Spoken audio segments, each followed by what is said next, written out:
From CPRE and the CPRE Knowledge Hub, this is Research Minutes, a weekly look at new and important research in education.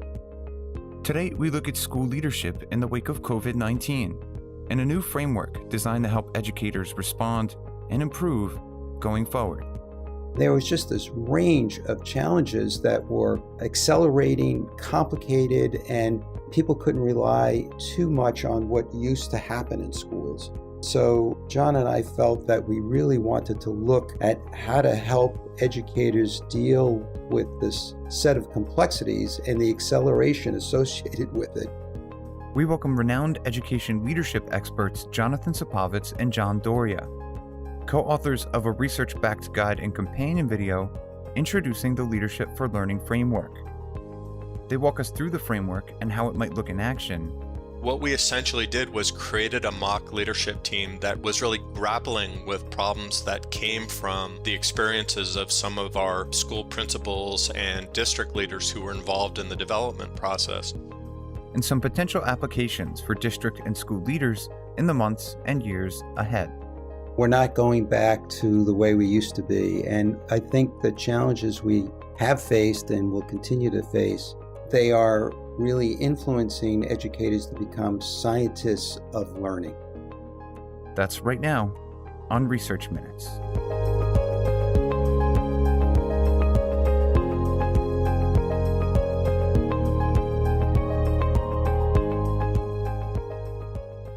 Hello and welcome to Research Minutes. I'm Keith Heumiller, Managing Editor of the CPRE Knowledge Hub.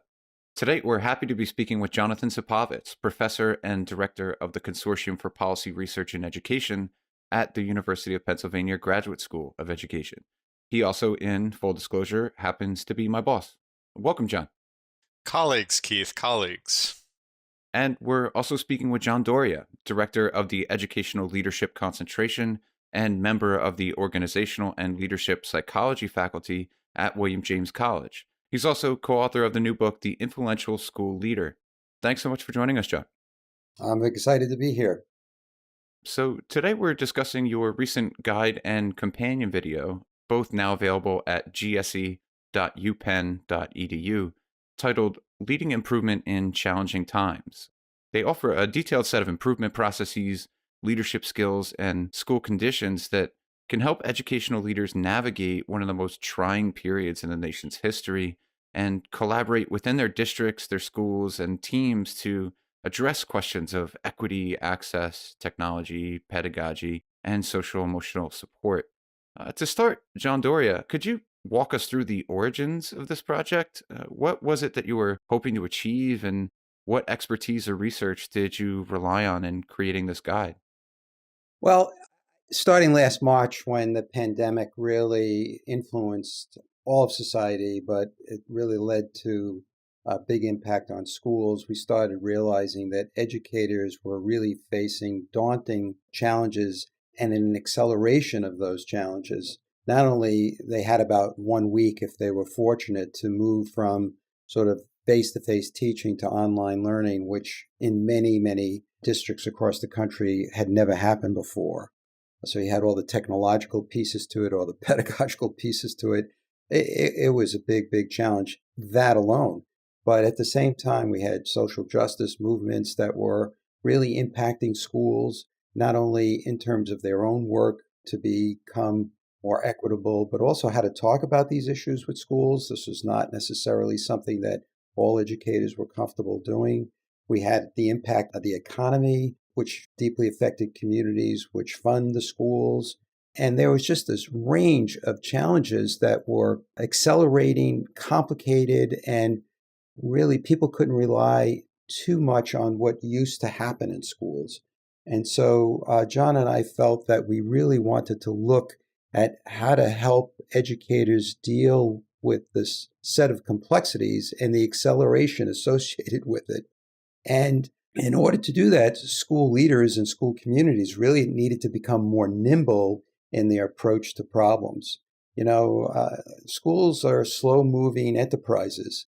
If they're going to look at the math curriculum, that may take a year to examine all sorts of aspects of what's out there and then make a decision and then take another year to implement it. And while that may work in the old time frame, dealing with some of these issues that I just discussed, people didn't have that luxury of time. And so in looking at what kinds of research could support this approach, this challenging kind of leadership, one of the main sources we looked at was the research of Amy Edmondson at the Harvard Business School. And she had done some very, very fascinating research on how business organizations and nonprofits really had to deal with acceleration of change. This project really met the moment, as my colleague John Doria just described, but it really had its roots in some earlier work that we did thinking about how to incorporate distributed leadership into school improvement processes. And we're going to talk about the framework that we developed in a minute, but there's really a set of research-informed aspects of this work that really bring together quite a range of different kinds of research. Amy Edmondson's work certainly is one of the core pieces. There are pieces around improvement processes that are under the title Improvement Science. And then there's a variety of research-informed leadership skills. So the guide and the companion video present what you call the Leadership for Learning framework, which consists of three central components. It's a set of essential conditions for schools, systematic improvement processes, and a set of leadership skills. John Supovitz, could you explain what those are and why they're important for educational leaders in times of uncertainty or crises? I was digging into this old shoebox I have of old cards, and I came across a Gary Larson cartoon that was one of my favorites, and it's a polar bear poised over an igloo, and he's saying something like, crunchy on the outside and chewy on the inside. And this, to me, is kind of a metaphor for the combination of elements that we put into the Leadership for Learning framework. And so the inside component is really the improvement process. And there's a whole movement in education about how schools and education organizations really move towards systematic engagement with developing hypotheses and testing those hypotheses and moving towards improvement. And that reform really comes from a continuous improvement process inside of schools as opposed to something that's externally introduced. But that process really raises a whole variety of human and socio-emotional aspects that really need to be put on the table and addressed. And so this is what I think of as the outside shell, in that you can't engage in improvement unless you really think and attend to other aspects. And so the way that we frame this in our Leadership for Learning framework is a set of foundational organizational conditions that need to be in place. We can talk about some of these in more detail later, but there are things like what John mentioned: psychological safety and trust, creating a learning culture, and of course, having accountability throughout the process. And then in addition, surrounding the improvement process, that process really confronts a variety of challenges for leaders that they need to be skillfully adept at responding to when introducing this process. And these include things like how to navigate power differentials and how to address non-discussables and how to balance inquiry in the process with advocacy for a particular approach, and the discomforts of disagreements, which will naturally arise as you start to dig into different approaches towards improvement. And so our framework really provides both this internal improvement process, but surrounding that with a set of foundational essential skills and a set of leadership skills. I would also underscore that one of the things that popped out for us as we examined these essential leadership skills that John just referenced is how many of them relate to sort of the domain of social emotional expertise. Schools have moved to help children with these skills because we have an increasing realization that social emotional skill sets actually support learning, support development. But we haven't been so focused on the fact that adults need these skills, particularly leaders. And as John mentioned, that, if we're going to address racism and its aspects systemically within schools, if we're going to look at the different approaches that really various constituencies want to infuse into a school, we're going to run into conflicts, and conflicts generate emotions.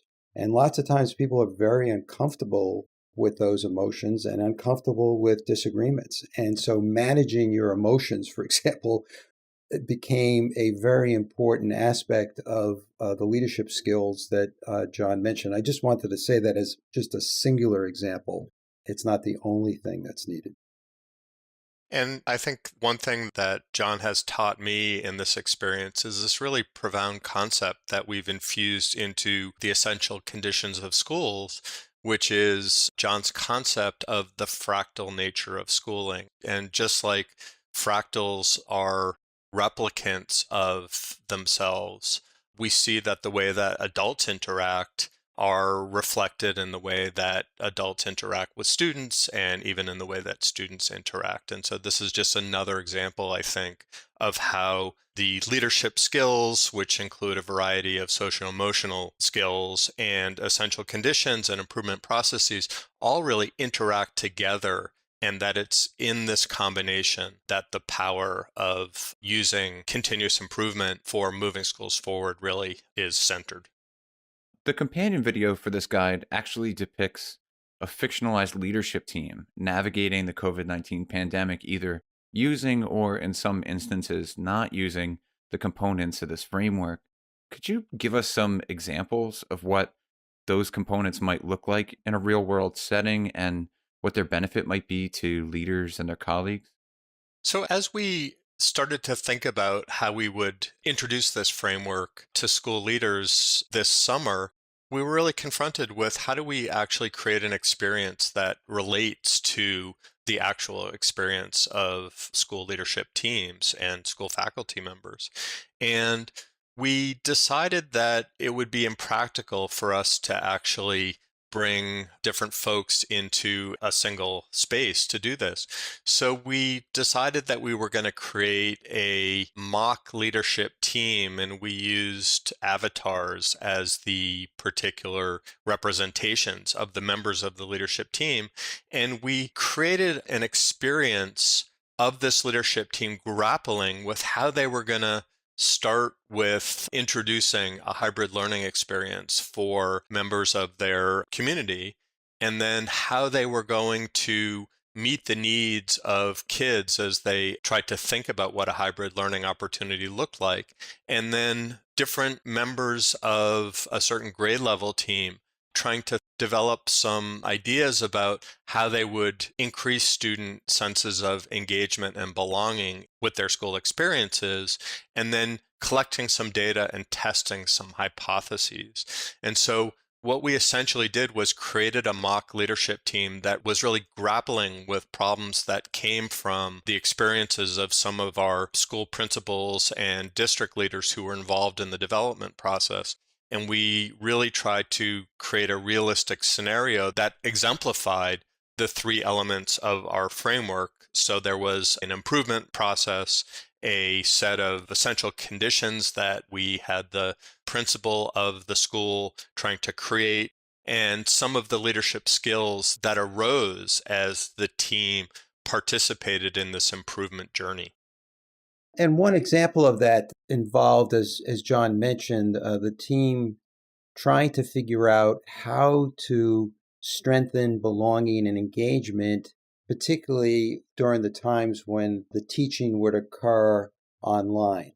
Generally speaking, teachers have a confidence level of how to build engagement and belonging when they're in face-to-face teaching. But as soon as you move to an online environment, some of the strategies and approaches really can't work in that setting.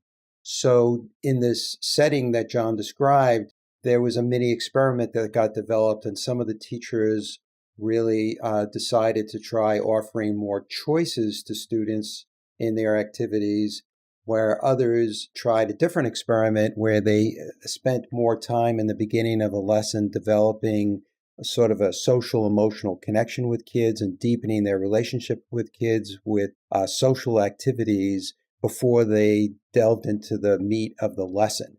And there were assessments that were involved, and then a look at the data to see out of these two approaches, did we see an increase in attendance? Did we see an increase in participation? Did we see an increase in engagement and more positive reactions with one versus the other? And it turned out one of those experiments did produce better results. And that in turn developed the kinds of tensions that often exist in schools because people's favorite activity or favored approach may not be the one that the school wanted to endorse because the results were less potent. And having that discussed at a meeting, having that addressed and acknowledged at a meeting were some of the examples that we tried to illuminate with this approach. We're speaking now in late January, and we still don't have a clear idea of when, how, and in what form schools across the country will resume in-person instruction. That said, do you think this framework will have applications for educational leadership not only in the months ahead, but if and when schools finally begin to return to some sense of normalcy? I absolutely do. I think what this framework does is really provide tools for educational leaders and strategies to really deal with newer problems, challenges that perhaps we can't even anticipate. And I think the example of how we're going to return to school under what conditions is an example of that. I personally think the chances of us simply next September or maybe next October just turning on a switch and returning to schools the way schools operated 8 or 9 months ago is just a low probability.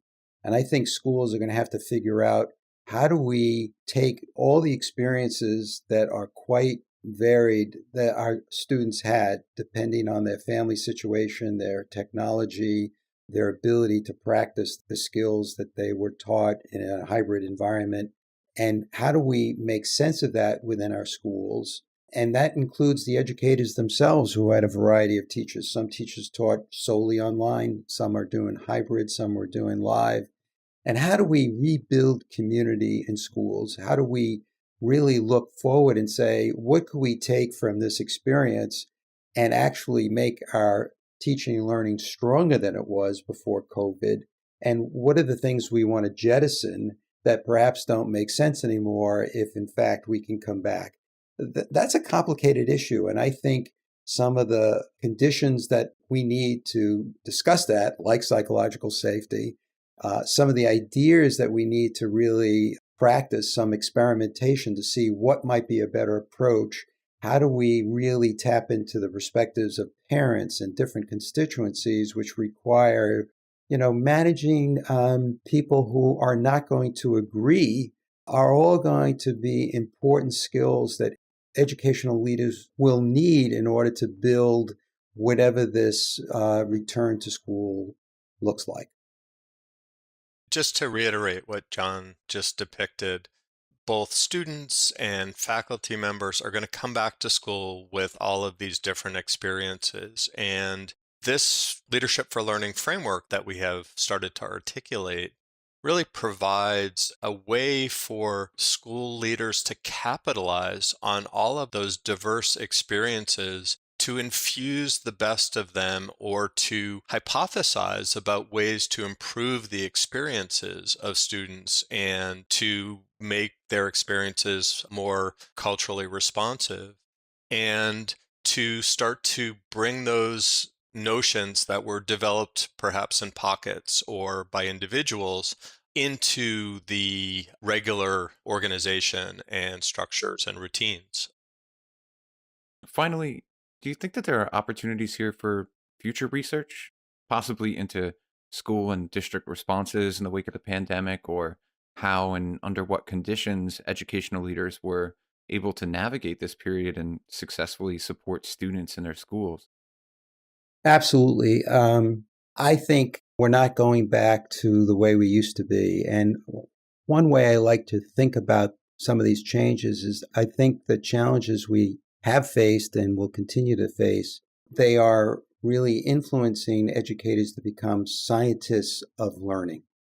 And in the true sense of the word, that they need to investigate like scientists do, different solutions, different approaches, and then they have to assess to see what is working and what's not working, and then making appropriate adjustments based on those findings. And while, some educators have already developed that sense of scientific inquiry about their pedagogy and about the learning of their students, and similarly principals with their teachers, it hasn't become part of the sort of normal routine of school to have educators think of themselves as scientists of learning. And I think we really need some interesting research to help us think through, well, how are we going to prepare future educators and educational leaders?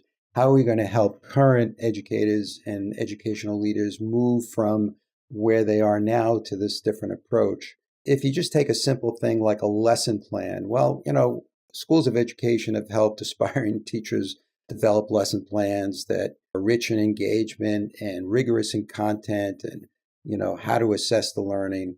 But what we're adding to this is we want to have educators think of each of their lesson plans as an experiment. The night before, they're thinking about the skills and content that they want their students to learn. They create a series of activities, and then they execute it the next day in this experiment. But what happens with experiments is oftentimes they're only partially successful. Some kids learn, some kids almost learn, some kids really are confused and are perhaps not gaining the insights what we hope.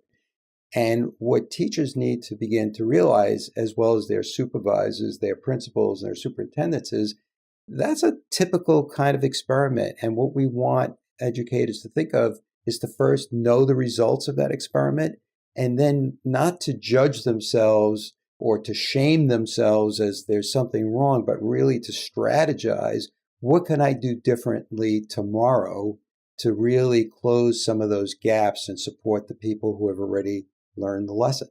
That kind of thinking really needs to occur at all levels in an educational setting, and that's transformational. And so the research on how to do that, I think, is going to be an important area. Just to reiterate what John was pointing out, this is a paradigm shift. This is switching from thinking about research as an external separate thing from school improvement that occurs inside of schools and inside of districts to really infusing these sets of skills and mindsets into the regular practices of schools. And as John says, this is a transformational idea, and that this combination of the foundational conditions of schools and the set of skills that leaders need to have in order to engage in this continuous improvement process really sets both a really exciting opportunity for schools to take ownership of their own improvement processes, but also requires attendance to some potentially complicated issues. Well, this is fantastic work, John and John, and we encourage our listeners to go download the full guide or watch the companion video. Again, the project is titled Leading Improvement in Challenging Times, and you can find it now at gse.upenn.edu. Jonathan Supovitz and John Doria, thanks so much for joining us today. My pleasure. No, you're welcome. Thanks for listening to this week's Research Minutes, presented by the CPRE Knowledge Hub. For more episodes or to subscribe to the series, you can find us at researchminutes.org. To share thoughts on today's episode or to suggest a future topic, you can follow us on Twitter at CPRE Hub. That's CPRE Hub.